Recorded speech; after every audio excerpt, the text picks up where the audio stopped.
Yo, yo, yo, what's up, everybody? Thank you for tuning in to yet again another fantastic indie creator interview. It's your Cape Crusader Cody, and we're keeping it geekly with our two new guests, JC Barbour and Wes Watson. We're here to break down Count Dante and everything in between. And this is such an awesome story, the unauthorized but sort of true story about the deadliest man that ever lived. And I loved it. Let's get to swinging some punches. But before we dive into the story, JC, Wes, give us a little bit about who you two are and how you got into creating comics. Great. Thanks for having us. We are both of us. We worked in the newspaper industry. We worked together on a magazine for several years, and longtime lovers of comic books. Different eras probably, but we both were into comics and to some extent. And then it was one of those weird things. Wes will talk to you about his sort of origin story, but he came to me with an idea for a comic and really wanted to do it, and asked me if I'd be interested in working with him on it and handling the writing duties. And it just seemed like a really fun kind of thing to do, a cool writing exercise. And in doing so, I kind of fell in love with the way comics are written. It's much like a movie script. It's blocking and action and dialogue, but it's a freeing way of telling a story, and it's just made all the better when you have someone like Wes who can then bring it to life in a way that you had no idea it was going to look that well, look that good or do that well. That's so cool that you two met during the newspaper. So what was you working on with the newspaper, if you don't mind me asking? I was and I am an editor, and Wes and I met when we were both working for the Virginian Pilot out of Norfolk, and then I got promoted and moved over to this magazine called Distinction, and it was a magazine division, and I brought Wes over. He was a designer and graphic artist, and just like he does with the comic book, he did a little bit of everything for us. That's so cool. So, I mean, I was about to ask if Wes was involved in any of I know a lot of newspapers do like the comic strips. So it sounds like not, though. You did a lot of the graphic design, Wes? Yeah, it's mostly a designer. And, at the Pilot, which, Pilot it was one of the best design teams. It was actually voted best design team in the world in 2007, when I wasn't there. But when you work in newspapers, and especially if you illustrate in newspapers, you get a lot of people that say, well, can you illustrate like this, or can you illustrate like that? So it's not actually very good for developing a style, or it wasn't for me, because if somebody said, hey, can you do something like this, I would say, oh, sure, I could, and so. But we met during the newspaper era, and there's a lot of people usually at newspapers in the younger crowd that like comic books, and there's always been this kind of crossover with newspapers and comics, I think, because that's kind of where they came from.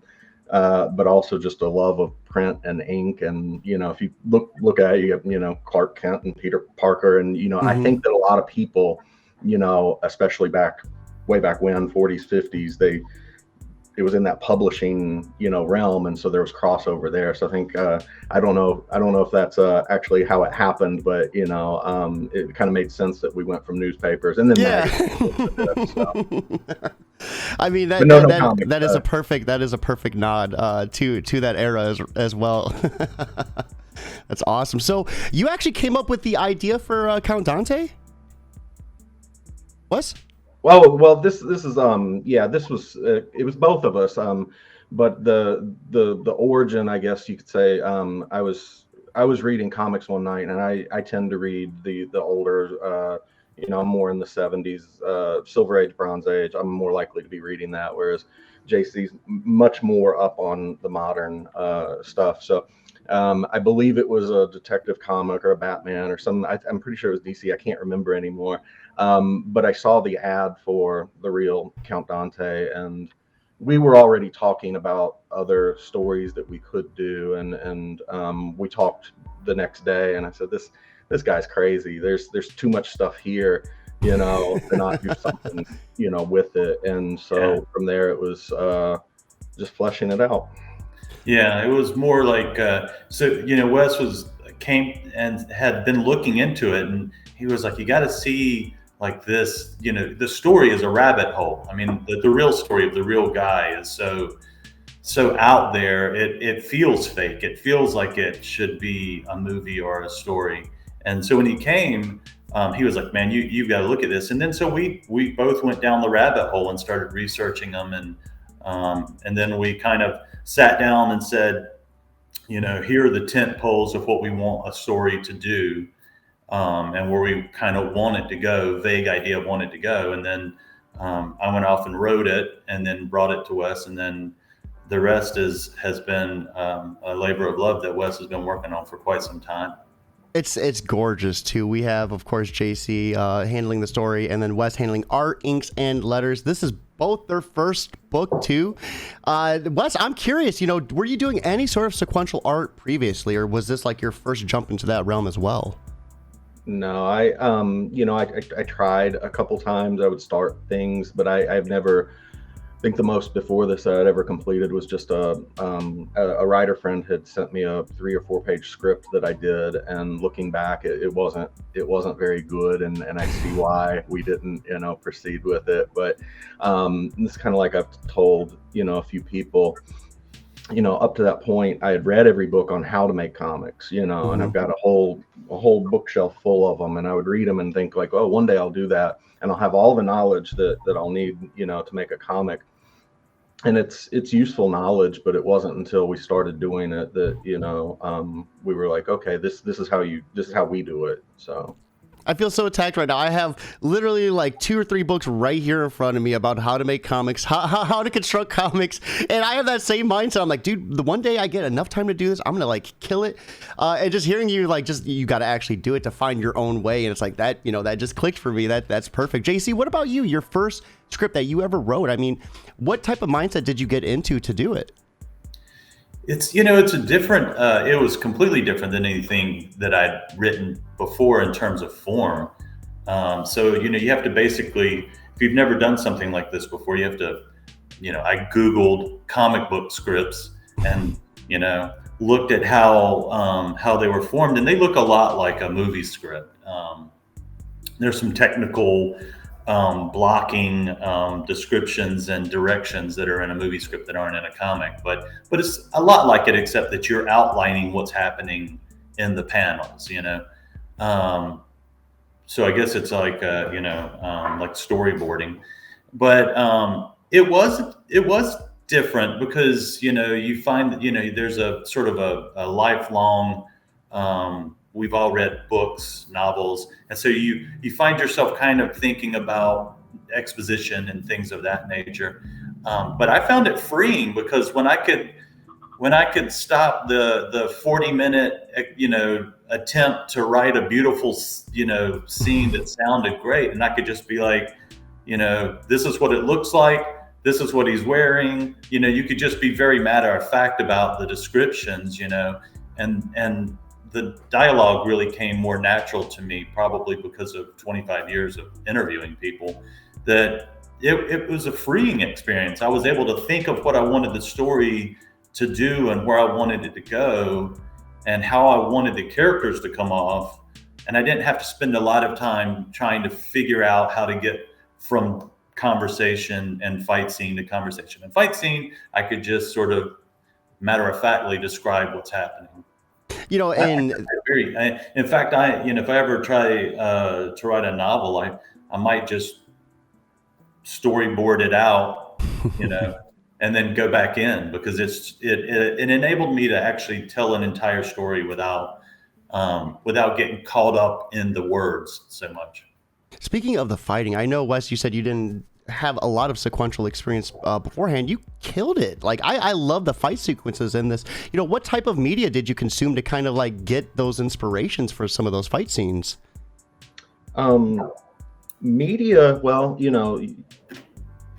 things like Enter the Dragon and reading old Iron Fist comics, and John Burns martial arts scenes, which were they were influenced by reference, but definitely use little toy models and things. But that was really one of the more challenging things. And so I would read parts of JC's script, and admittedly, I'd be get a little angry, be like, how am I going to do that? And it was just it was very challenging. So, but I would act out some of the things that I would read in the script, and he would have something about elbowing that moves to a block to something else, and I would have to think about which I'm not a martial artist. I'm not a fighter. But I would have to sit in my room and be like, okay, if you did like that, then it's the left hand that comes this way, and some of the things were in the end, you can draw just about anything and make it work. I don't know if some of these moves are possible in real life. So, but Dante was kind of larger than life anyway. So I'm guessing if anyone could do it, he could, or at least say he could. We were talking backstage. The monkey stealing the peach is definitely a real one. I love that scene in particular. Oh man, that was just so hilarious. Just the little circle. It was it reminded me, it was like such a perfect throwback to the old sequences where you would see like a comic panel where it shows them like fighting around a room and it goes in like that circle. I think you just nailed it like perfectly. So let's talk a little bit about Count Dante. So this is based on a real story, but not exactly the full true story. A little change here and there. Not even remotely close to the whole true story. But yeah, it's based on a real man who was a cape wearing, hairstyling, used car selling karate expert who started a couple of dojos in Chicago and really wanted to take the martial arts world by storm, and had designs. He wanted to be the next big thing in martial arts, but he was very controversial. Even during his time, he was very controversial because his form of fighting kind of ignored all the niceties and all of the rules of traditional tournament fighting, and was brutal. And he would teach just these like gouging and mouth gouging and stuff of that nature. And so he had this outlandish kind of idea of who he was, which was very much kind of almost super heroic in the way he thought of himself. And he tried to make it in Hollywood, and he wouldn't pull his punches, so they sent him packing. And so it's a very rich. The real story is very rich. It's kind of sad, and it's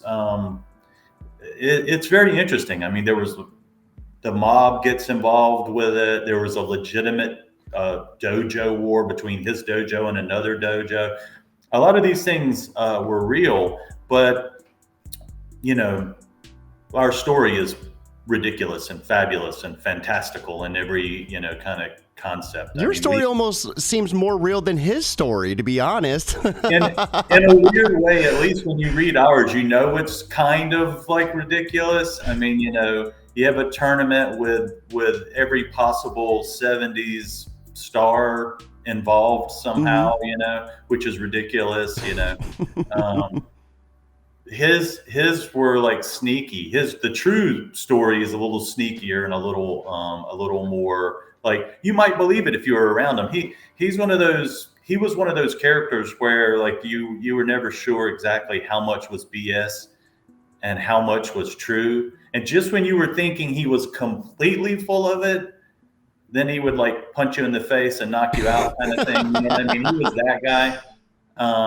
But yeah, we did have. There are things in the book that actually happened, but like the vast majority of it, we just took like something that might have been semi-true or reported to have been true, and then we exaggerate it. We just run with it and go to great extremes. I love it. The cape, the first part, just him wearing a cape in itself in the 70s just sounds so majestic.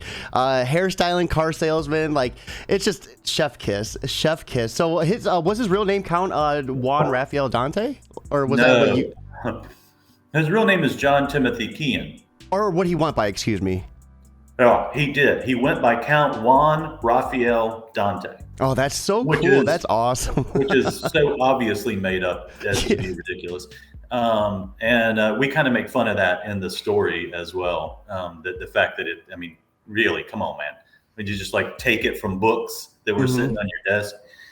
He claimed to be his claimed to be a non. I guess it was a Spanish royalty, and they were hiding in America for reasons that I'm not entirely sure make any sense at all. And so that was his origin story, that he was secretly Spanish royalty hiding in America. And so they took on these different names, but his real name was Count Juan Raphael Dante.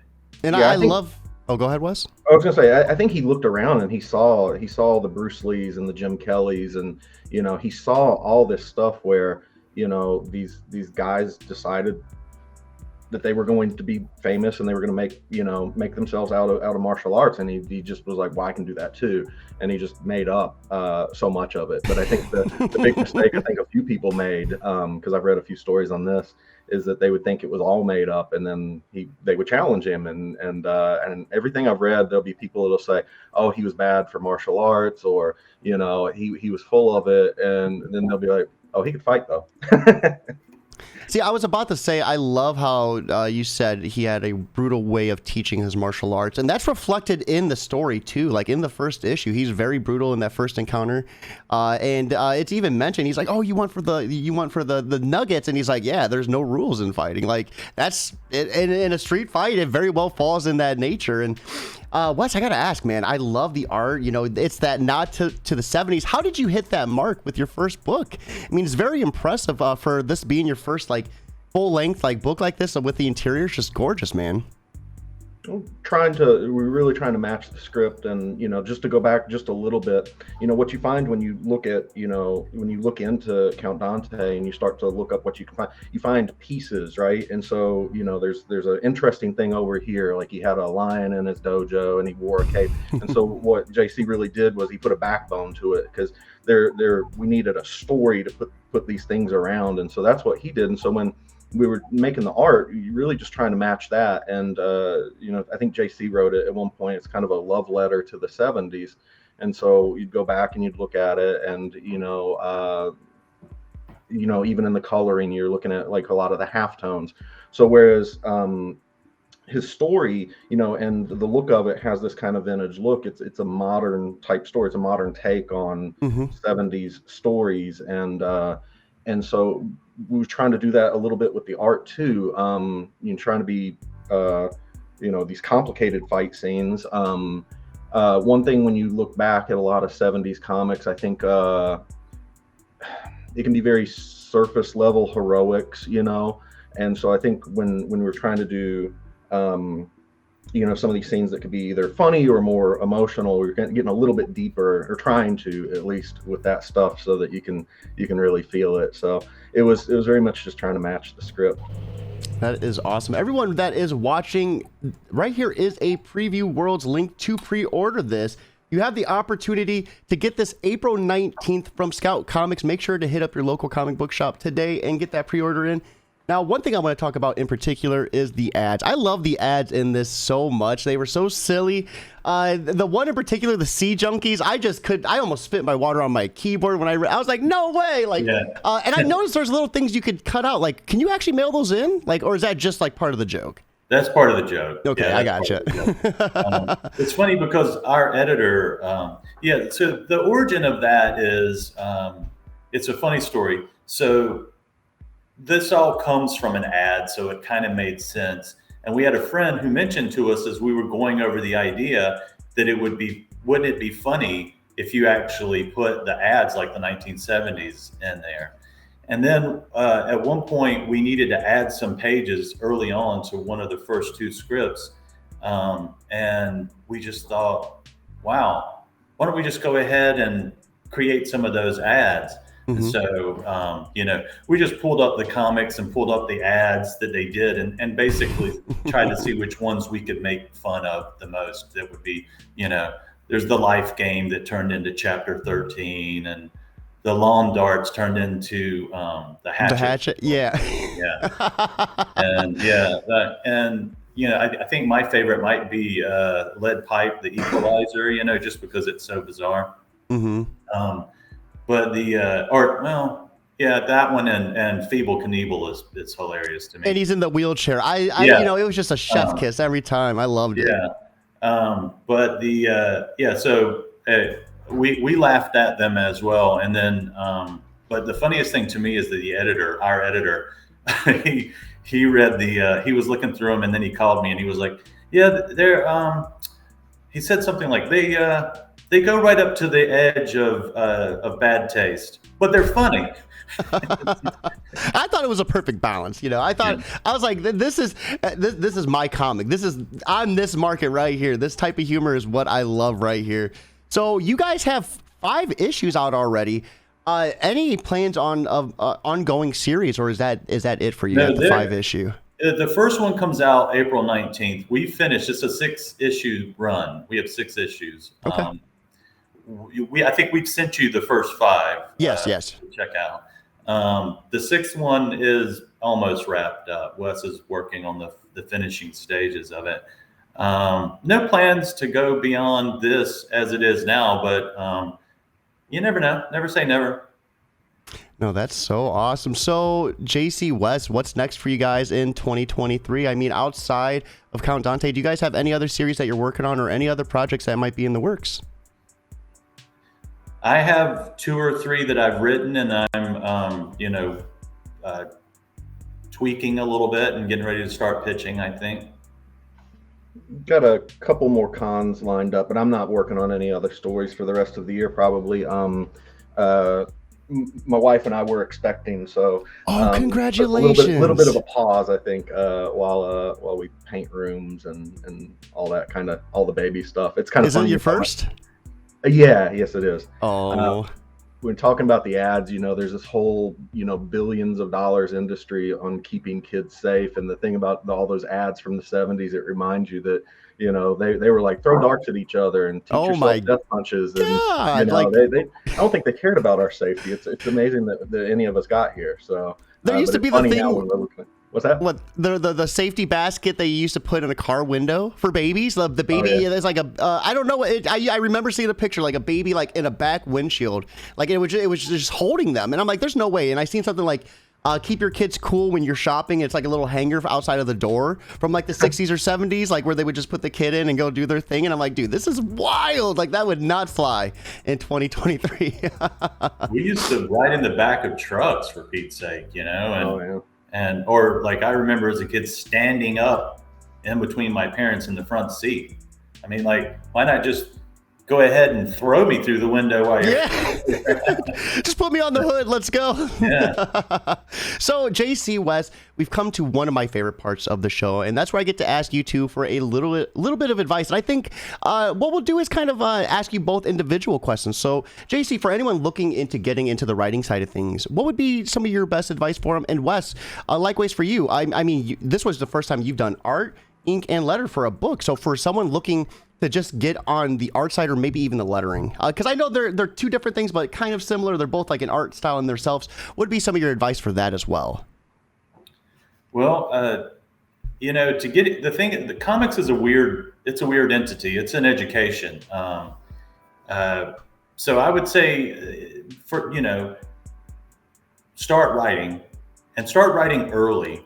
I wish I had attempted this a decade ago, because it's a fun way to tell a story, and but it takes, the thing about comics is it takes a while to break in, and then if you have the time and you can just keep writing and keep cranking, eventually good things will happen, I think. But it doesn't. It just has to start. You have to trust that you have something to say. Sit down and do it, without having a guaranteed payday at the end of it. And then you're going to have to pitch it a lot. You basically, you have to go and find an artist to illustrate at least 10 pages for you, and then you start pitching. But the most important thing is just read a lot and then start writing, because Wes often says, like, you can read those books until you start doing it. You don't really know what to do until you start doing it. And the same is true for writing. Yeah, and I think that just a little bit more kind of on the writing standpoint. Like, let's say you don't really think you want to do comics. Well, it might be beneficial to write a comic story anyways, because that's going to force you to, I don't know if you guys have ever read these stories and they just go on, and you're like, are you going to get to a point?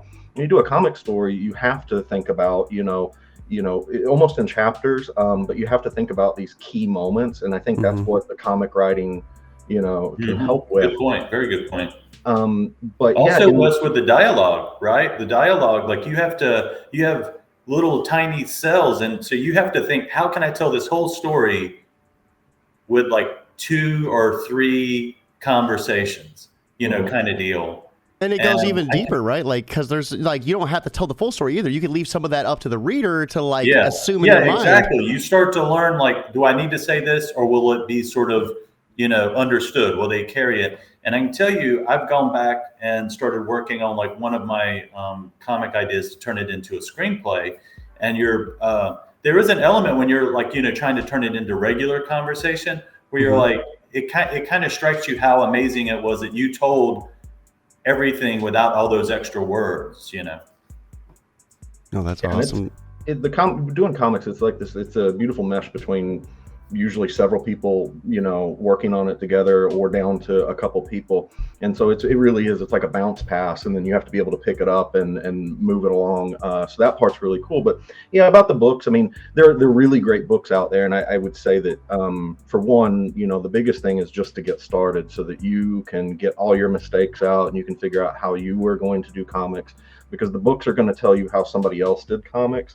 That being said, I don't think I would want to start without reading Scott McCloud's, Making Comics book, and then Will Eisner, Suggestive Anatomy, especially if you're going to, try to get a little bit more out of your figures, because, there's all kinds of, different styles. And there's some really great artists that rely on, a pretty stiff, kind of way of doing things. But you're going to have to draw a lot of things that aren't capes, and they're not fight scenes. They're going to be, just how 2 people sit at a table and have a conversation.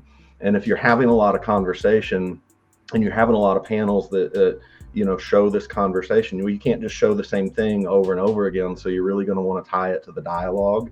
What's being said at the time needs to kind of be reflected in, in what you're saying. No, I love that. And there's so much that goes into this, and you're right. Like you do want to kind of have a good idea. So knowledge is power. And like I said right here, I don't have making comics. I have understanding though. So I want to get the making one. I know he has 2 or 3 out, I think, right now. Yeah. And it's really great stuff. I mean, there's so much, interesting, psychological things. One of my favorite parts of his original book is, kind of the power of comics, over, other mediums like film. And when you get down to the less realistic you get in your art, the more readers possibly can see themselves within these characters. And that's something that you might not get when you watch Chris Hemsworth as Thor on, in a film. You might be able to see yourself a little bit more as, Thor when you're reading the comic, though, because it's a little bit more of a, I think it's some people would argue that, I don't know about that. I never see myself as Thor, but I think we choose comics a lot of times because we're like, oh, I want to be that person, or I want to be like this, or they have traits that I like. And so, there's a really great stuff in his book, and it's all things that you think about kind of in the background as you work on your stuff. So I'll tell you, the closest I ever came to Thor was when he had the dad bod in Endgame. Like he had the dad bod, the long hair out of it. I'm like, that's me right there. Yeah, I can relate. Congratulations again on the newborn. I have 3 kids myself. I have 2 kids upstairs right now. Hopefully you didn't hear them wilding out. I told them like, hey, you guys got 30 minutes up here. Please keep calm. I heard them suplexing one another. I'm like, oh God. So JC, Wes, what are you guys reading? I know before we let you go, I know JC reads the new stuff, Wes reads the old stuff. Like, what are you guys consuming? Or if you're watching movies, playing games, like what have you guys been doing lately? Yeah, that's a good question, because I mean, I read all of the Tom King, although I'm kind of waiting for him to find a third gear, because he came out hot and he's all over the place, but there were some of the earlier stuff was amazing. Mark Russell, Brubaker. I love Brubaker and all those graphic novels that he's been pumping out. I'm enjoying that. But I tell you, when we did an interview a couple weeks ago, and we talked about that, the comics that were inspiring us, but also it's like, honest to God, it's a lot of TV stuff like Tarantino. Like, I'm as much a child of that era as I am of the comic era. So it's Mm-hmm. it's easy, it's really easy to think of things in the way you think of TV and movies and stuff when you sit down to write. And I've found that it helps, and I enjoy that a lot. I'm surprised Tarantino didn't do anything with Count Dante. That seems like it would be right up his alleyway almost. It does seem like a perfect topic for him. That's true. Yeah, we keep trying to subliminally get this out, and maybe it will reach him that he needs to do something with it. But if we think about it hard enough, maybe he'll want to get involved. So, Wes, what about you? What are you reading, watching, or playing? Not playing anything right now. I was reading Luke Cage, Power Man, Iron Fist. That's the stuff that I've been kind of reading in the background. The last really, really great comic that I think I read was Clear, Scott Snyder, and that's a modern one. It's rare that I'm reading modern, but I picked it up largely based on the art. Plus, I do love Scott Snyder, and I read it and I just thought it was amazing. But really, reading Cavalier and Clay, Michael Chabon, reading that for I think the 5th time, because every time I tell someone to read it and they agree to it, I read it too. So that it's like 700 pages. I'll forget what happened, but it's my favorite book, and I read it. Got to be able to talk with them, and know all the details. Yeah. You suggest to someone to read a 700-page book, and they come back and they're like, "I thought this part was great," and you're like, "Oh, I forgot about it," Hey, well, you better get that reading in and the movies and gaming in while you can. I'll tell you what, those first 9 months are very demanding when that baby is out. Holy crap, man. But congratulations once again on that, Wes. JC, Wes, thank you both for swinging by, breaking down Count Dante. Everyone watching, right here is the link to pre-order this. April 19th is the date you want to hit up your comic book, and make sure you get that pre-order in. It's hitting the shelves then, so do not wait. With that being said, guys, it's time for us to wrap up. I hope you all have a lovely Monday, but most importantly, keep it geekly.